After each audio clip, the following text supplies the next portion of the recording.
Hi, mathematicians. We are looking at page 380, and we are looking at lesson 6.5. Nope, sorry, lesson 6.6.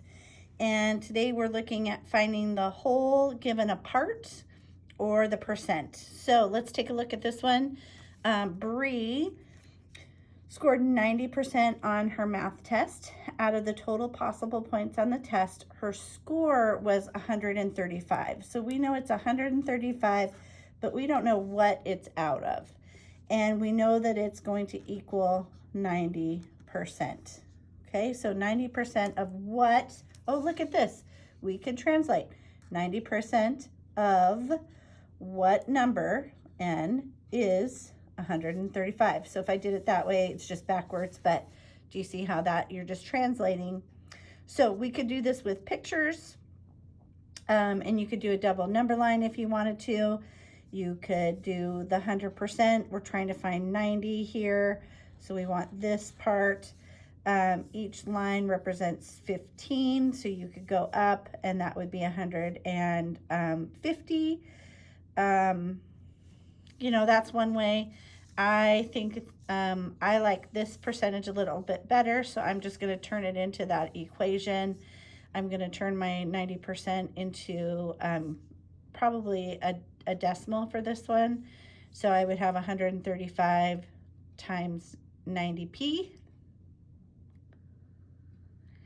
And that would give me 150. So that's how many she got. But you can see how you would put that together. So let's do a little try it and see if that makes sense to you.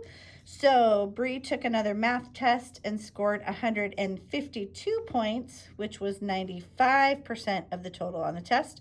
What was the total number? And how could you use a double number line to diagram that answer?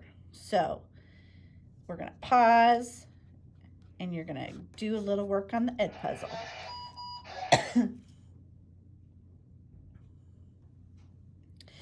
Okay, welcome back. And we are looking at this. So 95%.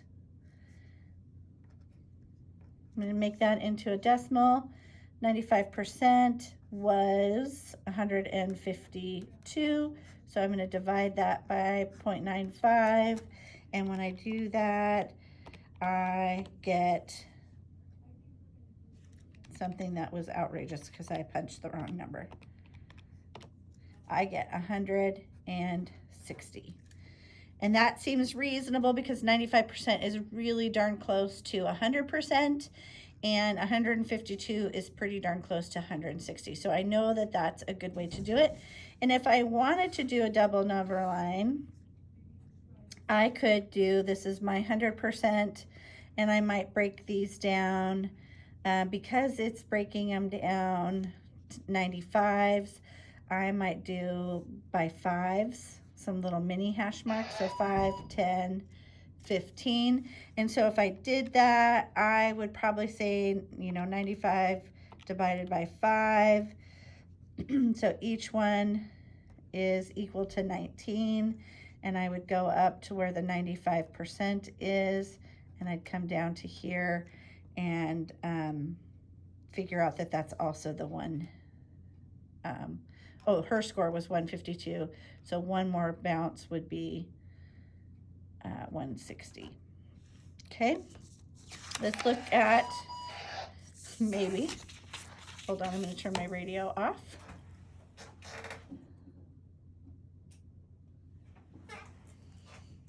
Example number 2, we have finding the whole when given percent is greater than 100. So some of us kind of struggled on that last week, and that's okay. We can still do a double number line. So we've got 100 here, and then we've got 200% here. The students in one classroom sold tickets to the talent show. They sold 200% of the amounts they sold the year before. How many tickets did the students sell? So if we know that they sold 40 this year at 200%, we know that we would divide that. And we know that that would be 20. So that's how we get that one. That seems reasonable. Or again, we could look at this. One classroom sold a total of, so total of 40 tickets. So 200% we would change into not a 1 but a 2 times the tickets equals 40, and then you'd solve it. So you could do that either way. Pretty easy peasy, I think, on that one. How about this one where we have 62.5% of what number is 30? Again, you can do it on the number line, and if you had to on an assessment or something, I don't think this is the most handy way to solve this. I think the calculation is the best way. And so we could look at 62.5% of what number? So of is that is, there you go. There's your equation. Now solve it. And so that's 30. So let's take a look here. I want you to tell me 300% of what number is 180, and 0.3% of what number is 24. So I want you to think about 300% is 300 over 100, and 0.3% is 0.003 over 100. That's my little hint. So we'll pause and you can show me that work.